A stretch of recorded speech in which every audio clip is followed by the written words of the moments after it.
it's been talk of the town for 3 or 4 days already for the case that Deputy Prime Minister Chalerm Yubamrung was accused of being drunk during the parliamentary meeting. Yes, on Friday on Friday night. night. And to what extent do you think that will have impact on the government? Well, personally, I feel this as just a sideshow of the charter debate, and but at the same time, it tells a lot about how the people view this charter amendment process, because all you see on the front pages have been about Kun Chalerm and his behavior on that day. So it's just a sideshow, and for a few days, I think after some sarcasm from both sides, the issue will go away. Because not least because we cannot prove anything. It was a sideshow. This will undermine the government's kind of victory, or yes, it sort of overshadow what I see as quite a significant victory of the government. So the government has 399 MPs and senators voting in favor of charter amendment.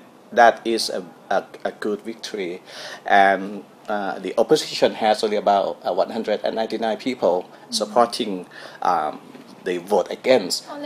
Only half of that. So it's quite a good weekend for the government actually. And then you have this red shirt rally at Khao Yai, which drew a huge crowd on that day, and we have Thaksin Shinawatra phoning in and explaining a lot of projects that he's planning to do. So basically it was quite a good weekend for the government. But like I said, this is we have Kun Chalerm incident to add color to what would have been a very uneventful weekend.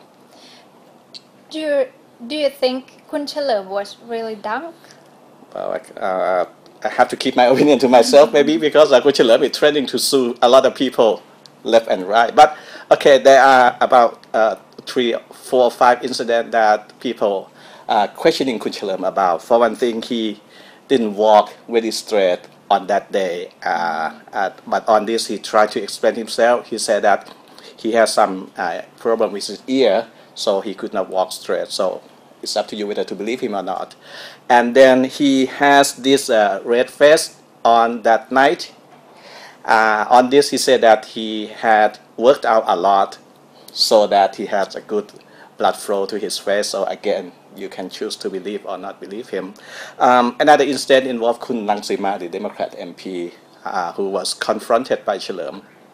Chalerm walked from his seat to confront Kun Rangsima, and Chalerm had to be held back by a fellow MP. So Chalerm rarely did that before. I can't remember him doing anything like that in the past, walking from his seat to confront someone. So Chalerm had to maybe he need to explain his action on this incident also.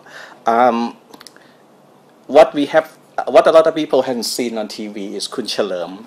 After he sat back on his seat, he turned to a lot of Pheu Thai MPs sitting behind him and yelled at them, trying to reprimand them for very weak in their performances during the debate. So a lot of people saw that as a very un-Chalerm-like. Chalerm never yelled at his own people. Also, we have Kun Sutnai. So the Pheu Thai MP, who is known to be a very aggressive and outspoken, uncompromising style. He was a different person on that day. On that night. He was so compromising. He was pleading with everyone, especially the opposition, to just let the issue lie. So by this behavior of Kun Sutnai, we suspect that something may have gone wrong with Kun Chalerm also. And as you said, it was kind of sideshow. We're not sure how much the opposition can do anything about this. And you have studied a lot of parliamentary rules, so is there anything that anyone can do about this incident?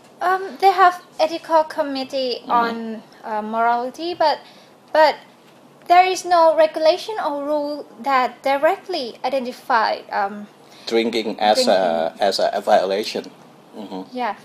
And another main reason is it's been many days ago already. I So see. how can we prove if That- someone was drunk at that time? How can we taste of alcohol level at that time when we have I passed see. that? So until I could now? be much ado about nothing now. We cannot do anything about it. So maybe the issue will just go away after a few days.